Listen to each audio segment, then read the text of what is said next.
Hi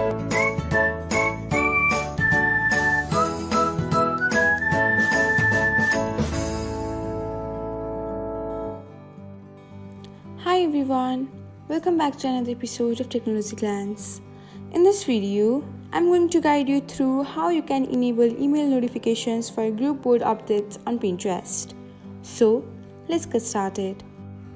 Watch till the end and don't forget to subscribe to Technologyglance by hitting the subscribe button and press the bell icon so that you'll never miss another update. Without further ado, let's get started. First of all, open the Pinterest app on your device. Tap on your profile icon and then select three dots icon. Next, tap on settings and then select notifications. Next, open by email. Now, under social, you can find group board updates. Select the button beside it. And that's it. Now, you will receive email notifications for each group board updates on Pinterest. Thanks for watching. If you found this guide helpful, we will love it if you hit the thumbs up button below.